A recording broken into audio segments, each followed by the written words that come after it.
The time has finally come, ladies and gentlemen. The time has finally come for Of Mice and Men.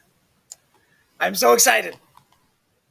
So, I do want to start and preface with the fact that this story does have some bad language in it. I personally choose to not use the bad language in my normal, most of the time, in my normal conversation. Um, I feel like we've got too many vocabulary words to rely on a few curse words. However, they are used in the story, and I do think there's a reason for their use. Remember, we're talking about hardworking, uneducated farm men. Okay, these are guys who they're just kind of guys, and they're going to talk like rough kind of guys. So when I say it, when I read it, I don't mean to make you feel uncomfortable. I feel it's important to read the story as it is to really understand what's going on. So I will be saying those words, but just know that while you read it, if it makes you feel uncomfortable, it's okay if you skip over it in your mind, or when you have to do your reading practice, it's okay if you skip over those words. So without any further ado, let us begin. I want to remind you that you have your own textbook. So while I read, please follow along. And also, if you don't have your book, I have posted the PDF copy. So here we go. A few miles south of Soledad, the Salinas River drops in close to the hillside bank and runs deep and green. The water is warm too, for it has slipped twinkling over the yellow sands in the sunlight before reaching the narrow pool. On one side of the river, the golden foothill slopes curve up the strong and rocky Gabilan Mountains. But on the valley side, the water is lined with trees. Willows, fresh and green with every spring, carrying in their lower leaf junctures the debris of the winter's flooding, and sycamores with mottled, white, recumbent limbs and branches that arch over the pool. On the sandy bank under the trees, the leaves lie deep, and so crisp that a lizard makes a great skittering if he runs among them. Rabbits come out of the brush to sit on the sand in the evening, and the damp flats are covered with the night tracks of coons, with the spread pads of dogs from the ranches, and with the split-wedged tracks of deer that come to drink in the dark. There is a path through the willows and among the sycamores, a path beaten hard by boys coming down from the ranches to swim in the deep pool, and beaten hard by tramps who come warily down from the highway in the evening to jungle up near the water. In front of the low horizontal limb of giant sycamore, there is an ash pile made by many fires. The limb is worn smooth by men who have sat on it. Evening of a hot day started the little wind to moving among the leaves. The shade climbed up the hills toward the top. On the sandbanks, the rabbits sat as quietly as little gray sculptured stones. And then from the direction of the state highway came the sound of footsteps on crisp sycamore leaves. The rabbits hurried noiselessly for cover. A stilted heron labored up into the air and pounded down the river. For a moment the place was lifeless, and then two men emerged from the path and came into the opening by the green pool. They had walked in single file down the path, and even in the open one stayed behind the other. Both were dressed in denim trousers and in denim coats with brass buttons. Both wore black shapeless hats, and both carried tight blanket rolls slung over their shoulders. The first man was small and quick, dark of face, with restless eyes and sharp, strong features. Every part of him was defined: small, strong hands, slender arms, a thin and bony nose. Behind him walked his opposite, a huge man, shapeless of face, with large, pale eyes, with wide, sloping shoulders. And he walked heavily, dragging his feet a little, the way a bear drags his paws. His arms did not swing at his sides, but hung loosely. The first man stopped short in the clearing, and the follower nearly ran him over. He took off his hat and wiped the sweatband with his forefinger and snapped the moisture off. His huge companion dropped his blankets and flung himself down and drank from the surface of the green pool. Drank with long gulps, snorting into the water like a horse. The small man stepped nervously beside him. "Lenny," he said sharply. "Lenny, for God's sakes, don't drink so much." Lenny continued to snort into the pool. The small man leaned over and shook him by the shoulder. "Lenny, you're going to be sick like you was last night." Lenny dipped his whole head under, hat and all. And then he sat up on the bank, and his hat dripped down his coat and ran down his back. "That's good," he said. "You drink some, George. You take a good big drink." He smiled happily. George unslung his bindle and dropped it gently on the bank. "I ain't sure it's good water," he said. "Looks kind of scummy." Lenny dabbled his big paw in the water and wiggled his fingers so the water arose in little splashes. Rings widened across the pool to the other side and came back again. Lenny watched them go. "Look, George! Look what I done!" George knelt beside the pool and drank from his hand with quick scoops. "Tastes all right," he admitted. "Don't really seem to be running, though. You never ought to drink water when it ain't running, Lenny," he said hopelessly. "You'd drink water out of a gutter if you was thirsty." He threw a scoop of water into his face and rubbed it with his hand under his chin and around the back of his neck. Then he replaced his hat, pushed himself back from the river, drew up his knees, and embraced them. Lenny, who had been watching, imitated George exactly. He pushed himself back, drew up his knees, embraced them, looked over to George to see whether he had it just right. He pulled his hat down a little more over his eyes, the way George's hat was. George stared morosely at the water. The rims of his eyes were red with sun glare. He said angrily, "We could just as well rode clear to that ranch. That bastard bus driver knew what he was talking about. 'Just a little stretch down the highway,' he says. 'Just a little stretch.' God damn near 4 miles, that's what it was. Didn't want to stop at the ranch, that's what. Too goddamn lazy to pull up. Wondered he isn't too damn good to stop in Soledad at all. Kicks us out and says, 'Just a little stretch down the road.' I bet it's more than 4 miles. Damn hot day." Lenny looked timidly over to him. "George?" "Yeah, what you want?" "Where are we going, George?" The little man jerked down the brim of his hat and scowled over at Lenny. "So you forgot that already, did you? I gotta tell you again, do I? Jesus Christ, you're a crazy bastard." "I forgot," Lenny said softly. "I tried not to forget.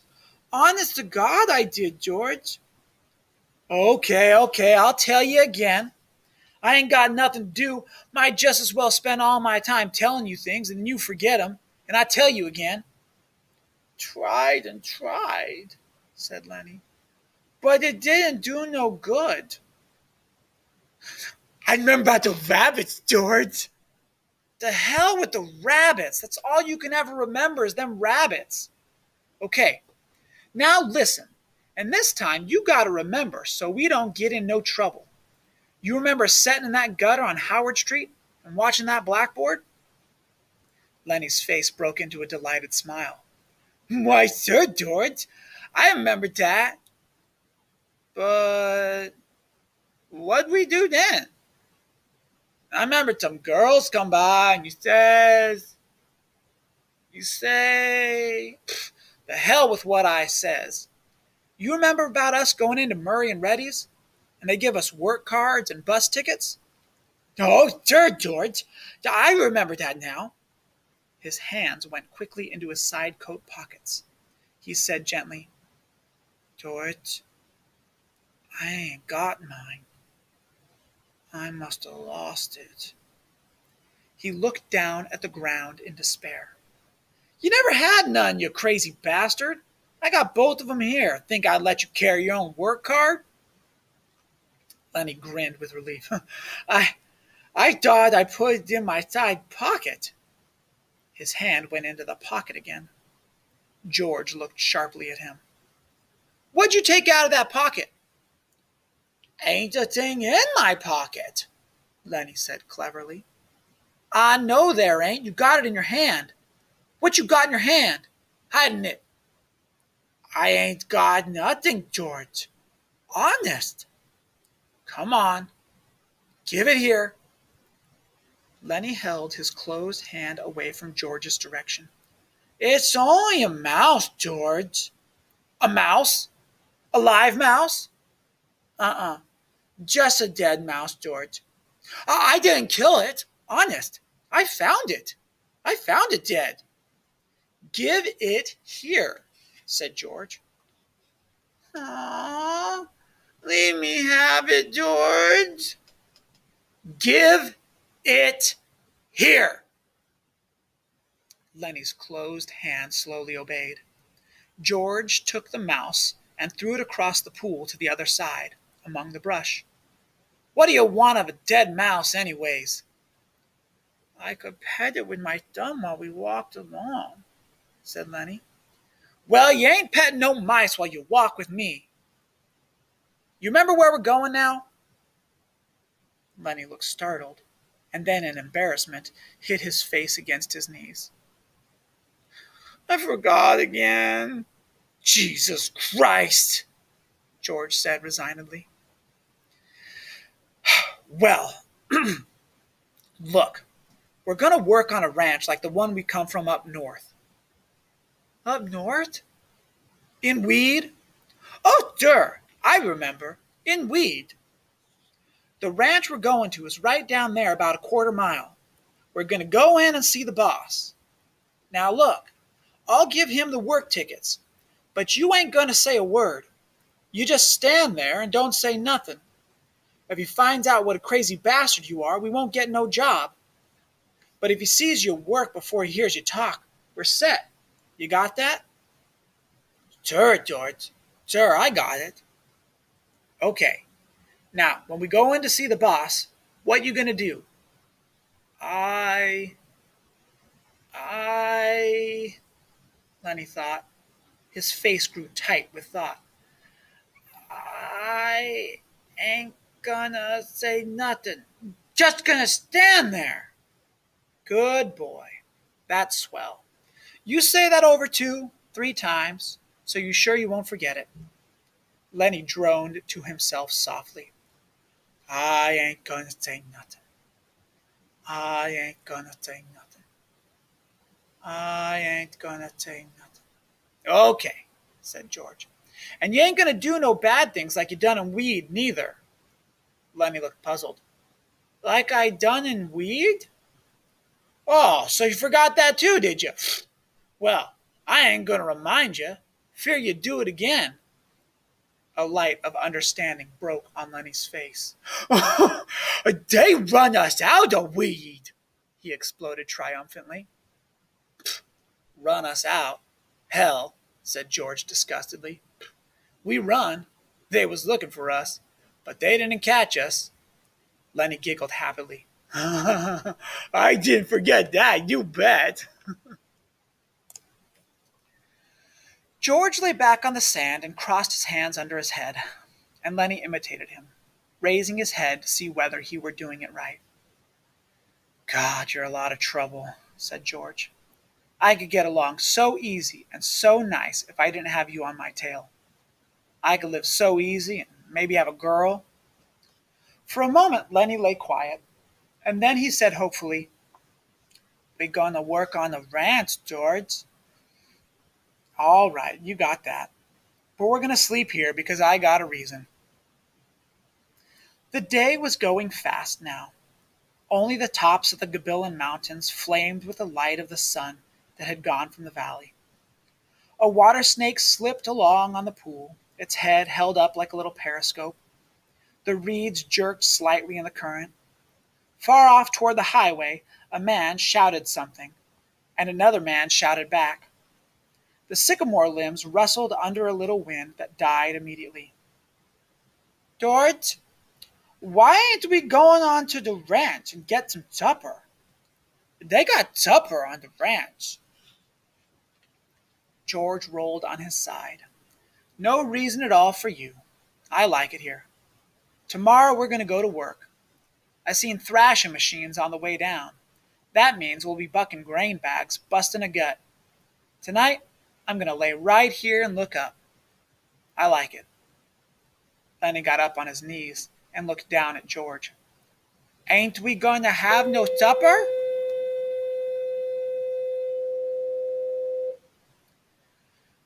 "Sure we are. If you gather up some dead willow sticks, I got 3 cans of beans in my bindle. You get a fire ready. I'll give you a match when you get the sticks together. Then we'll heat the beans and have supper." Lenny said, "I like beans with ketchup." "Well, we ain't got no ketchup. You go get wood, and don't fool around. It'll be dark before long." Lenny lumbered to his feet and disappeared in the brush. George lay where he was and whistled softly to himself. There were sounds of splashing down the river.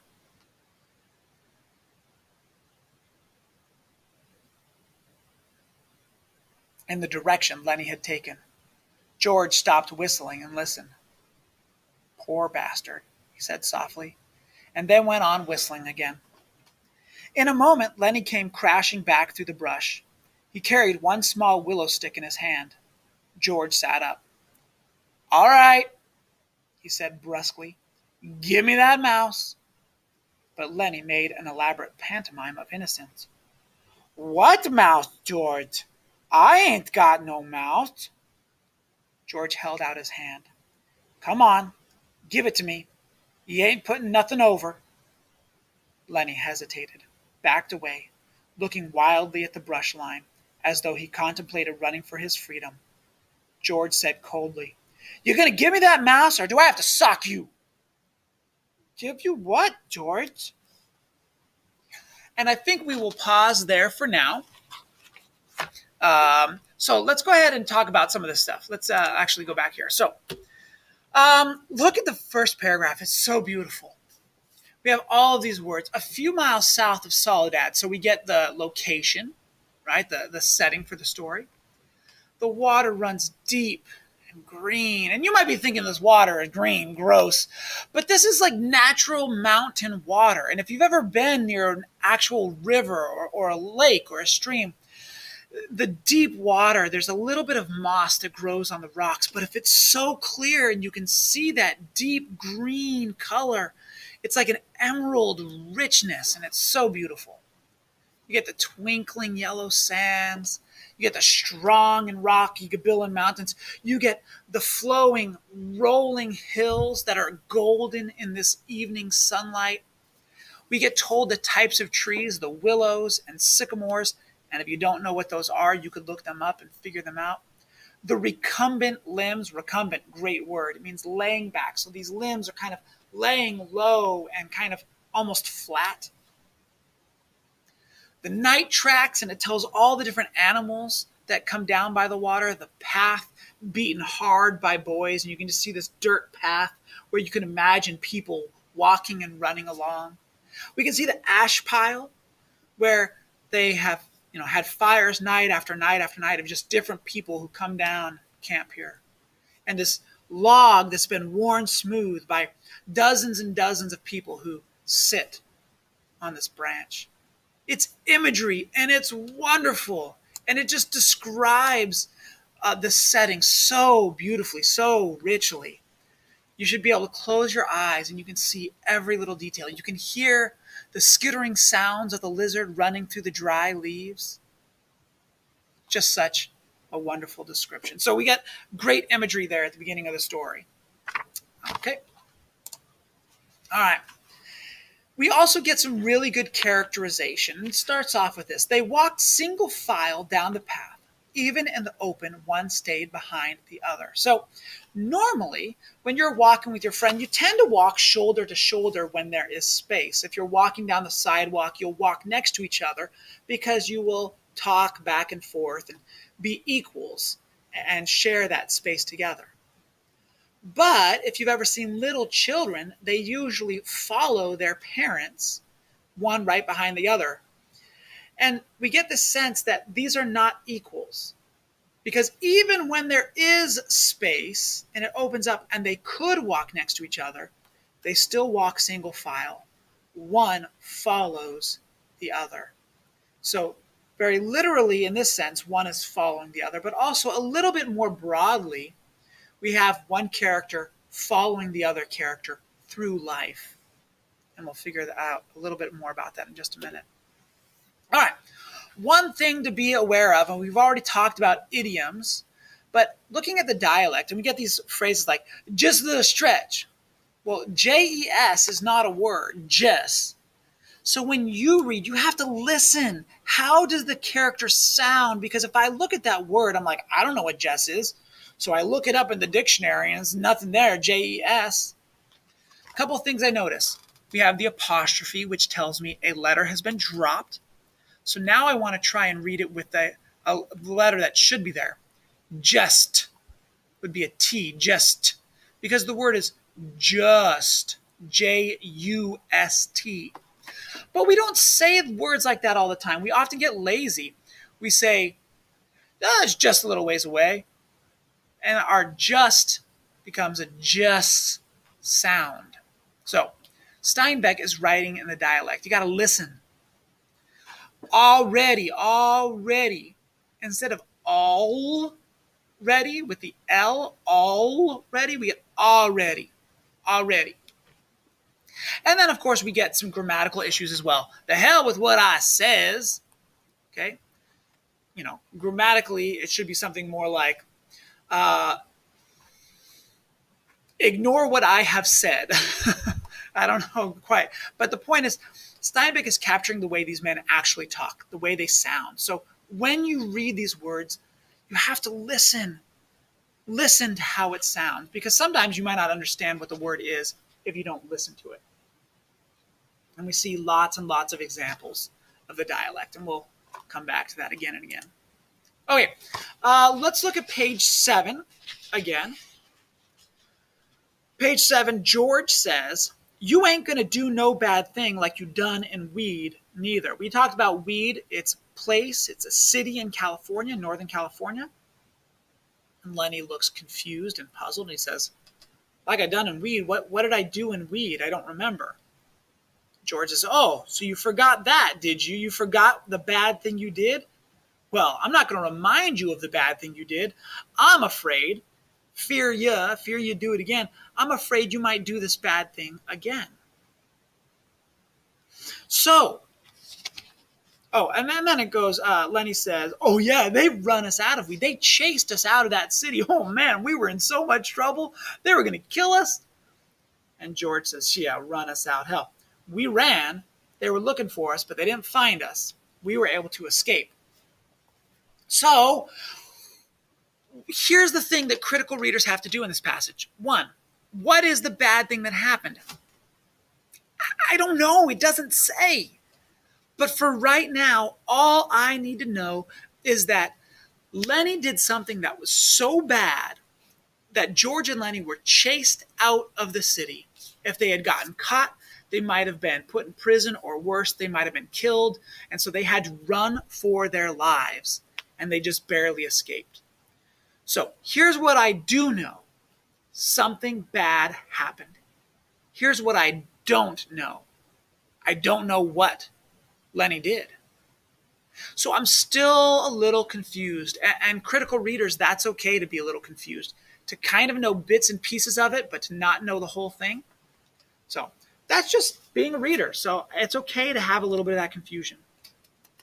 But something bad did happen. And I'll give you a hint. We find out later what happened. All right. Characterization. God, you're a lot of trouble.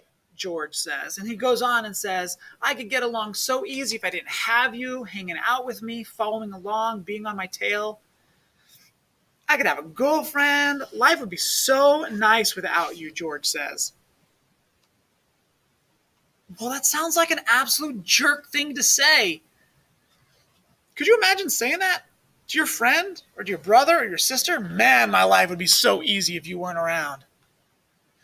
So the characterization, I kind of think George is a jerk here. A little bit. And he takes Lenny's mouse and he throws the mouse away. Now, I also think, though, the mouse was dead. Full of germs. So maybe George was also doing it to protect him. I don't know. I'm still not sure what I think about George at this point. Okay. And then we get a little bit of characterization here about Lenny.